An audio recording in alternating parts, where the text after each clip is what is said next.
What is Sir Charles of the LARP's opinion on the medieval republics?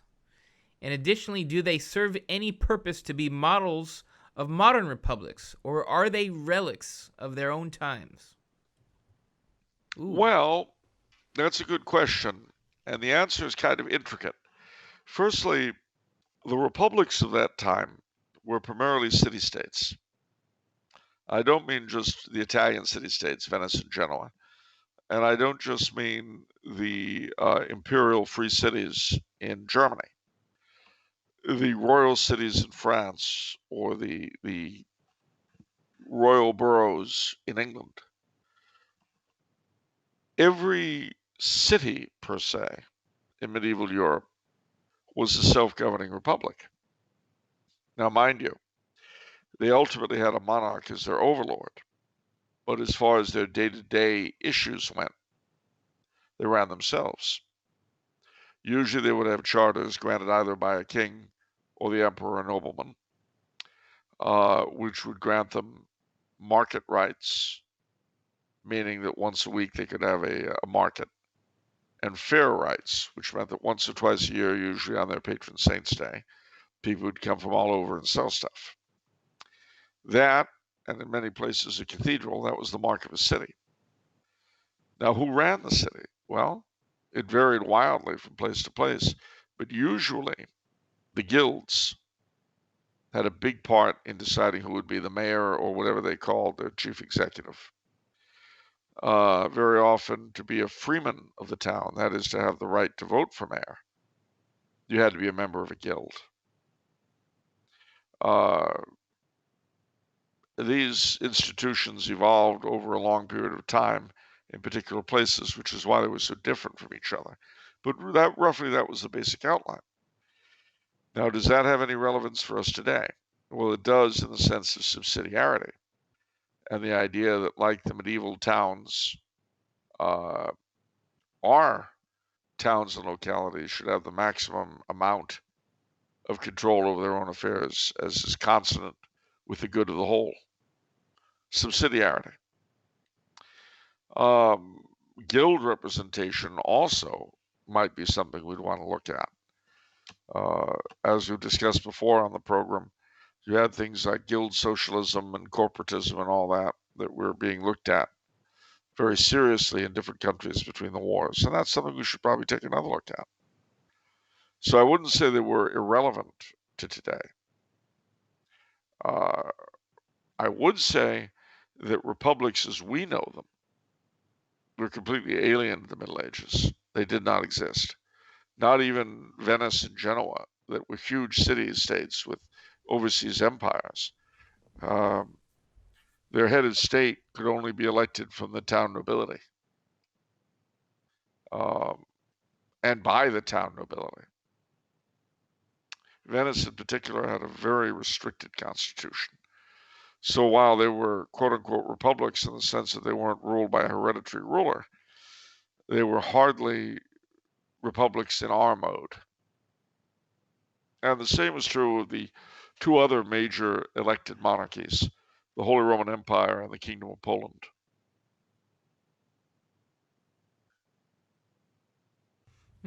Well, so how different are medieval republics in term for cities different than ours, other than the guilds would elect the mayor? Well, that's a huge difference because remember, our cities are big on universal suffrage. Everybody can vote for the mayor and the members of the city council, although in practice, in most places, very few do. Exactly. As I'm recalling your statement, the tyranny of the involved. Yeah, So and isn't that that kind of like a republic in a sense? only in the sense that it's vaguely it works out that way, but the theory is quite different. And the other thing too is that modern cities tend not to have the same kind of power over their affairs that medieval cities did. And this was brought home to me very strongly in Cambridge, England, last year. In fact, almost a year ago exactly. You see, in England, up until the 1830s, the cities were governed the way I've said.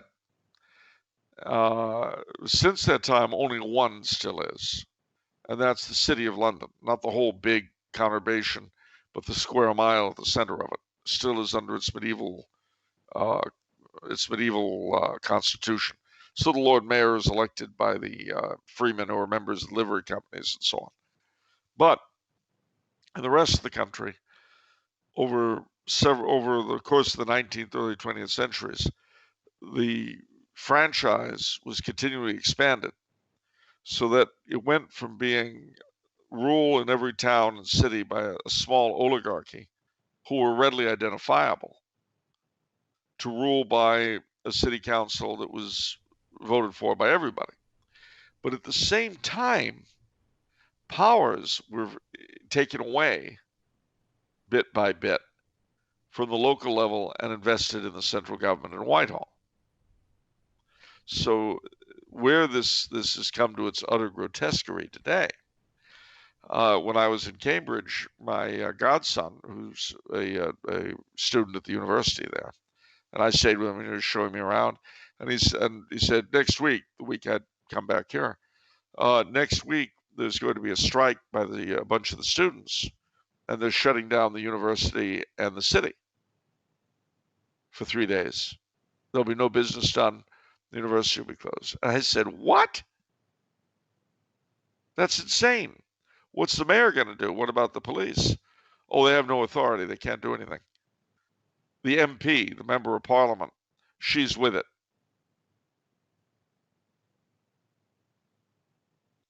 So basically, for 3 days, the second biggest university town in England was going to be at the mercy of these morons because the local member of parliament decided it should be so.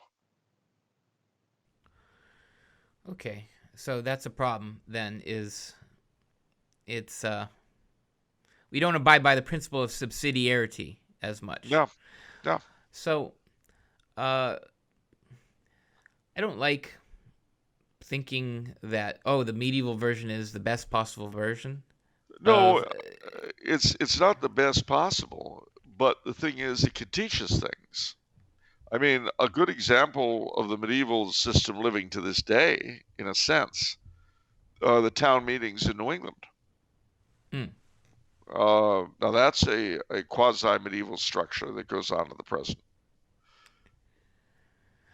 How do you think the medieval system could be improved upon? Well, again, part of the problem you've got is that their system was so infused with the faith that it automatically, in certain areas, worked better than ours does. So it's little apples and oranges. But to improve it, I suppose, things like sewage, the technology of the time did not lend itself to overly clean streets. Things like that. Edinburgh was famous. I mean, the reason why cities were often so unhealthy and diseases went through them was because they were terribly unsanitary. You had all these people crammed together.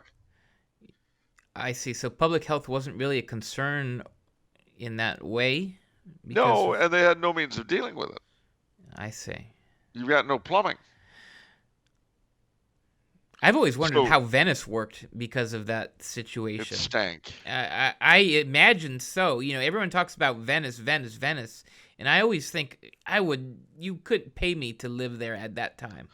Oh, I wouldn't mind living in Venice, but I wouldn't take a dip. But no, I mean the smell. I mean, I hear it smells now still. The smell would be pretty outrageous, like the cities in India today. You always know if you're on the train in India. You always know when you're coming to a town or a village. You're on the train, and everything's fine. And all of a sudden, I guess you're going to be stopping soon.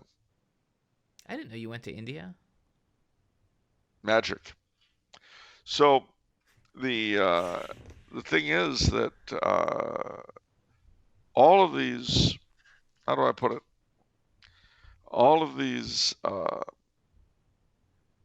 unfortunate truths were true in Europe. And as I say, in Edinburgh, it was particularly obnoxious because uh, they had, which was not the case in a lot of European cities, but they had tallish buildings for the time, 2, 3, 4 stories. And they would defecate and urinate in chamber pots. Well, what they would do is they would basically take the chamber pot and toss it out the window. Not the whole pot, just the contents. When they would do so, they would shriek, Gardez-vous, which is Edinburgh Scots for a French phrase, Gardez-l'eau, beware the water. And so this stuff would then land in the street. And because Edinburgh, the old town, is on kind of a height, it would run down the street, and eventually out to sea. So this was a very obnoxious thing. And that's why you wonder why people preferred to live, if they had them, on their country estates. That's because the city was filthy and it was dangerous.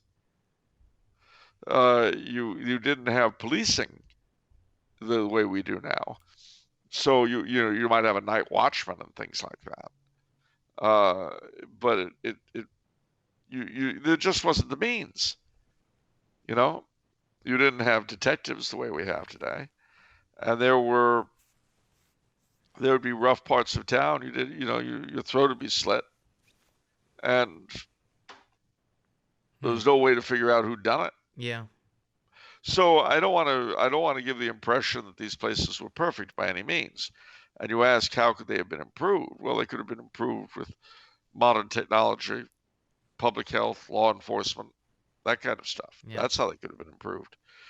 But in terms of their functioning, they have a lot to tell us in terms of their governance and so forth.